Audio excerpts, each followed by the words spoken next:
Hello, my name is Megan Cormack, and today I'll be going over proper squat form with you.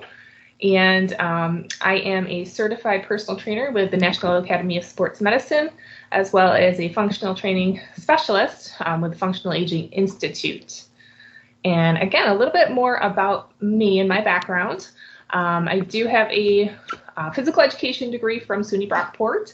I had a concentration in exercise physiology while I was there, and since then I've been personal training, bouncing around at a few different gyms in the area, most recently owning my own gym since 2015, but I've done group training, aqua fitness, exercise specialist at a skilled nursing facility, so a lot of things in the fitness realm.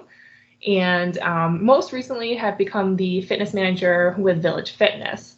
My interests include, as far as fitness goes, heavy into weight training, high intensity interval training, functional training. I have a strong interest in fitness for older adults, working on mobility and flexibility, balance, and also nutrition. I live in Penfield with my husband and two daughters, Samantha and Paige. And our two cats, Bubba and Otto, cannot forget them.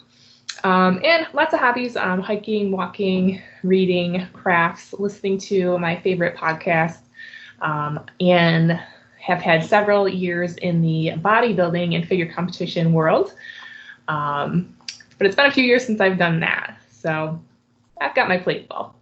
Overview of today's subject is squatting. So a very important exercise when we're talking about fitness in general, but also in everyday activities of living, which we'll get further into. But overview, why should a squat form be assessed?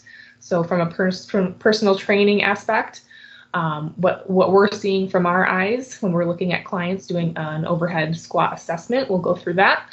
Why this exercise is so important for everybody, any age, and also proper techniques. So I'm going to show you a few different tips and techniques that you can do for squatting. So why should a squat form be assessed? Now this is something that, again, as a personal trainer, when we're looking at people perform different exercises, the squat can be a very telling exercise. So we're basically collecting valuable information and looking at the squat to possibly avoid or reduce risk of injury.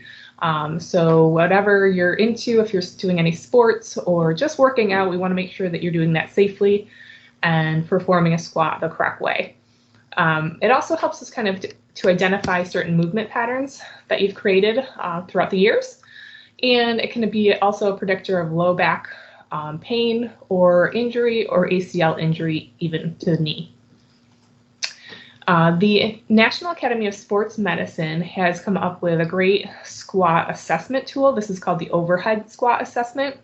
And basically we have a client perform this assessment, and we're looking at everything from the top to the bottom. So looking at the head position, upper back, scapula position, position of the low back, the pelvic tilt, if it's tilted forward or backward, the foot position, and then we're especially looking at the alignment of the knees to the toes and the tibial translation there. Now, talking about the importance of a squat, this is going to translate into everything you do outside of, let's say you're squatting in a gym. Your squats are going to help you out outside of the gym. So doing everything outside, whether it's squatting down to pick something up off of the floor, squatting down to play with children or grandchildren, just everyday activities, getting in and out of a car. These types of things you can benefit from by doing squats as part of your exercise routine. A squat also helps avoid injury and pain in certain other areas. So we'll talk about it, but the squat is actually something that a lot of people think it's just lower body, but it truly is an entire body. You're working your core quite a bit. And if you're holding onto something, your shoulders are getting involved, your scapula. So it really truly is a compound movement. And what I like to explain to people is that compound exercises are one of the most valuable types of exercises there are. That means that you have multi-joints moving at once to perform one movement. So your hips, your knees, your ankles, they're all getting involved. Like I said, sometimes the shoulders, the back, everything gets involved in a squat. So it is very important that you're doing it correctly and safely. It also can be used in a rehabilitation setting. So if you've had any injuries, you can modify a squat and so that you are able to focus in on certain muscles, let's say more so in the front of your leg than in the back of your leg.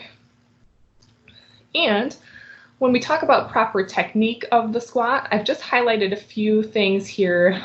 There's many, many more that we could really pick apart when you get into the biomechanics of a squat. However, for the basic population out there just trying to stay healthy, these are some good ones. So the distance of your feet position, typically we ask that you go about a little bit wider than your hips apart with your toes facing forward, but there's many variations for that. Sometimes we'll ask you to go more into a narrow stance, which will work your balance a little bit more because a narrow stance takes away from your balance, so we can work on the balance that way. We also are looking for your knees to track in line with your big toe and your second toe.